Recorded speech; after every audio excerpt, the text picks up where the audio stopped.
આ બધાના ધ્યાનમાં હશે કે લાસ્ટ 22/7ના દિવસે એટીએસ ખાતે એક યુએપીએ અને બીએનએસમાં એક કેસ કરવામાં આવેલ હતો, જેમાં એક્યુઆઈએસથી સંકળાયેલ 4 આરોપીઓની ધરપકડ કરવામાં આવેલ હતી, જે કે ફેક દિલ્હીથી, ફરદીન અમદાવાદથી, સૈફુલ્લા કુરેશી મોડાસાથી અને જીશાનને નોઈડાથી પકડવામાં આવેલ હતો.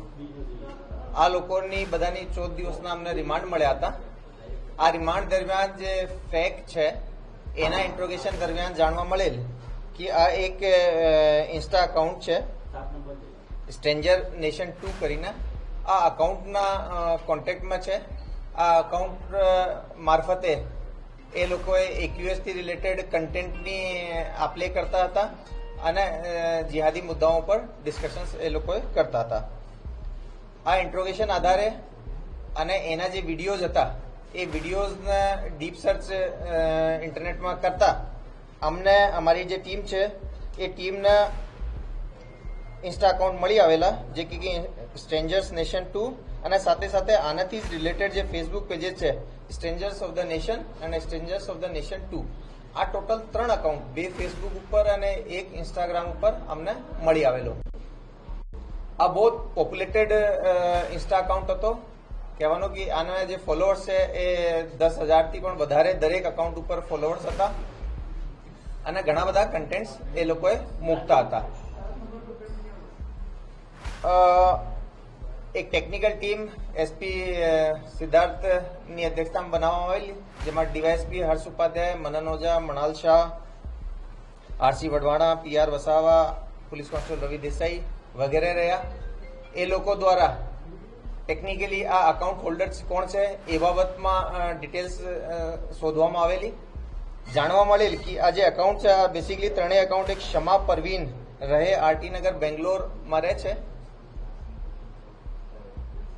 આના ડીપ સર્ચ કરીને આની ડિટેલ્સ, આના ફોન નંબર્સ, આના ડિટેલ એડ્રેસ વગેરે બધું આઈડેન્ટિફાઈ કરવામાં આવેલો.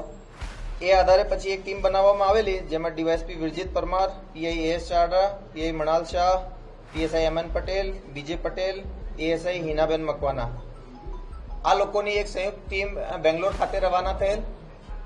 ઇન્ટરસ્ટેટ ઓપરેશન હોય રાજ્ય પોલીસ અને સેન્ટ્રલ એજન્સીઓની ત્યાં મદદ લેવામાં આવેલ, જેમાં ઘણી ફલદાયક સાબિત થયેલ.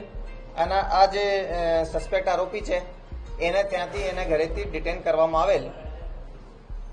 એના ફોન જે છે સસ્પેક્ટેડ ફોન એ ત્યાંથી સીઝ કરવામાં આવેલ અને એ પ્રાઇમા ફેસી જોતા આ ફોન નંબર્સમાં અને એના પ્રાઇમા ફેસી પૂછપરછ કરતા એ જાતે આ અકાઉન્ટ ચલાવે છે એ રીતની આ એને દ્વારા એનો સ્ટેટમેન્ટ લેવામાં આવેલો.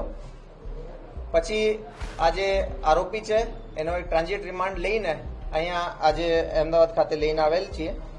આનો જે ઇન્સ્ટા અકાઉન્ટ છે એને અગર ચેક કરીએ તો અગેન એમાં al Qaeda Indian subcontinental leader Maulana Asim ઉમરના જે જેહાદી ભાષણો છે, જેમાં એ ગજવાએ હિન્દ ડિક્લેર કરવાનો, હથિયારબંધ વિપ્લવ કરવાનો, ધાર્મિક આધારે હિંસા ફેલાવવાના, એન્ટી નેશનલ એક્ટિવિટી કરવાનો, આ બધા રિલેટેડ કન્ટેન્ટ આના દ્વારા મૂકવામાં આવેલ છે. આ સાથે સાથે અલકાયદાના જે ઇમામ અનવર ઓલાકીના જેહાદી પ્રવચનો પણ આના દ્વારા મોકલવામાં આવેલ છે. સાથે સાથે લાહોરની લાલ મસ્જિદના મૌલાના અબ્દુલ અઝીઝનો બયાન પણ એ પોસ્ટ કરી છે, જેમાં કે ભારતમાં ધાર્મિક આધારે હિંસા ફેલાવીને દેશ વિરુદ્ધ કામગીરી કરવા માટે લોકોને એ લોકોએ ઉકસાવતા હતા. હાલ અમે એ લેડીને આજે અહીંયા લઈને આવ્યા છીએ. હવે હાલમાં એને કોર્ટમાં પ્રોડ્યુસ કરીને અમે આગળની કાર્યવાહી કરીશું. એ જે છે એને ત્યાંથી જ એને ઘરથી જ ડિટેન કરીને અમે લોકો અહીંયા ટ્રાન્ઝિટ વોરંટ ઉપર લઈને આવ્યા છીએ. પ્રાઇમા ફેસિયાનો ફોન ત્યાં જ અમે સીઝ કરી દીધા હતા, પરંતુ એની પૂછપરછમાં જાણવા મળેલ છે કે આ ઘણા બધા પાકિસ્તાની જે વોટ્સઅપ નંબર છે એની જોડે કોન્ટેક્ટમાં હતી. સાથે સાથે પાકિસ્તાન સિવાય પણ બીજા કન્ટ્રીઝ જોડે પણ એના સંપર્ક છે, આ એના દ્વારા બતાવવામાં આવેલ હતો.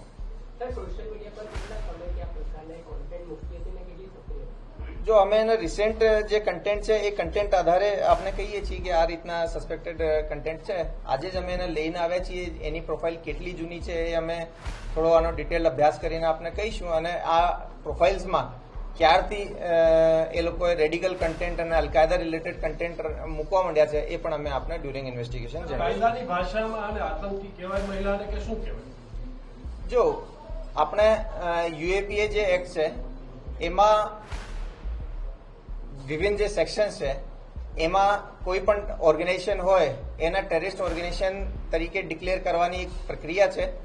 આ રીતે અલકાયદા જે છે અને એનાથી એસોસિએટ જે ઓર્ગેનાઇઝેશન છે, જે કે અલકાયદા ઇન ઇન્ડિયન સબકોન્ટિનેન્ટ હોય યા એની બીજા કોઈ રાજ્યો દેશોની જે શાખાઓ હોય એને આતંકવાદી સંગઠન તરીકે ડિક્લેર કરવામાં આવેલ છે. એમાં ડાયરેક્ટલી જોડાયેલા, એમાં કોઈ એની મેમ્બરશીપ લીધી હોય, એના ફાઇનાન્સ કરતા હોય, એના જે મટીરિયલ છે એનો પ્રચાર પ્રસાર કરતા હોય, એ બધા લોકોને અમે એના એકેઆઈથી સંબંધ માનીએ છીએ.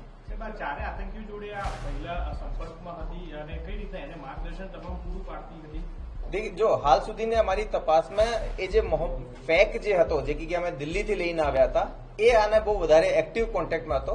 આગળનો જે ગ્રુપ હતો એ ફેક ચલાવતો હતો અને ફેક સિવાય પણ થઈ શકે કે આ મહિલાએ બીજા ઘણા બધા લોકોના કોન્ટેક્ટમાં હોય, તો અમે એની પણ તપાસ કરીશું. સર, આ મહિલા પોલીસથી બચવા માટે કયા પ્રકારે કોન્ટેક્ટ કરતી હતી, કઈ રીતે કોન્ટેક્ટ કરતી હતી પોલીસથી બચવા? બેસિક આ છે કે ભાઈ આ જે મહિલા છે એના દ્વારા એ જે હું આપણે જે આઈડીઝની વાત કરી, એ આઈડીઝ છે એ એના નામે ના હતી. જે બેસિક પ્રિકોશન્સ રાખવા જોઈએ એ પણ એનો ખ્યાલ રાખતી હતી. ઘણી વખતે આમાં જે કન્ટેન્ટ છે એ બહારથી પણ મૂકવામાં આવતા હતા. મારે કહેવાનો મતલબ આ છે કે વિદેશોથી પણ એની આઈડી ઉપર કન્ટેન્ટ મૂકવામાં આવતો હતો. તો જે બેસિક પ્રિકોશન્સ છે આ એના દ્વારા લેવામાં આવતો હતો. પણ તેમ છતાં જે ગુજરાત એટીએસની ટેકનિકલ ટીમ છે, જેમાં ડીવાયએસપી અને એસપીનો માર્ગદર્શન છે, એ ઘણી જ કેપેબલ છે. ટેકનિકલી આ લોકોએ જેટલા પણ એ લોકોએ આરોપીઓ આવા સોલ્યુશન વાપરતા હોય કાનૂનની નજરથી બચવા માટે, એને પણ એ લોકોએ કોઈને કોઈ રીતે સોલ્યુશન કાઢીને જે રિયલ યુઝર છે એને આઈડેન્ટિફાઈ કરી લે છે. એના ઘરેથી મોબાઈલ સિવાય લેપટોપ વગેરે મળી આવેલ છે. એને અમે હાલ એફએસએલ મોકલવાની તજવીજ હાથ ધરેલ છે. નહીં, હાલ સુધીમાં અમારી તપાસમાં એવું એનો કોઈ ગુનાહિત ઇતિહાસ જણાઈ આવેલ નથી. આ મૂળ ઝારખંડની રહેવાસી છે અને આ કોમર્સથી બીકોમ ગ્રેજ્યુએટ ભણેલી છે. ઝારખંડના નક્સલવાદી ગ્રુપમાં જોડાઈ હોવાની એક વાત સામે આવી હતી. ઉલ્ફા નામનું જે આતંકી સંગઠન છે તેમાં પણ એ મેમ્બર હોવાની શું હકીકત છે? નહીં, અમારી તપાસમાં એવું કંઈ પણ હાલ આવેલું નથી. અમે અમારા જે એક્યુઆઈએસ થી રિલેટેડ કેસ છે એના બાબતે જ અમને હાલ સુધી જાણકારી છે. એ બાબતમાં અમે તપાસ કરીશું. એને આજે અર્લી મોર્નિંગ જ અમે બેંગ્લોરથી અહીંયા લાવ્યા છીએ અને વિથ ઇન ડ્યુ કોર્સ અમે આપને બધું જાણકારી શેર એના હું કીધા આપને એના ફોલોઅર્સની સંખ્યા બહુ વધારે છે. એના જે ઇન્ડિવિજ્યુઅલ ચેટ્સ છે એના ઉપરથી પણ ઘણી બધી ડિટેલ્સ બહાર આવશે, જે સમયાંતરે હું આપને બતાવીશ.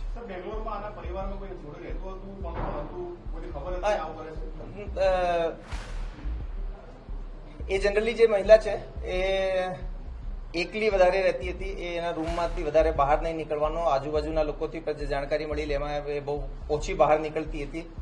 ઘરમાં એના બ્રધર અને મધર અને ફેમિલી જોડે રહેતી હતી. પણ આ લોકોના પણ પ્રાથમિક રીતે કહેવામાં આ લોકોને આ બાબતની ખબર ન હતી.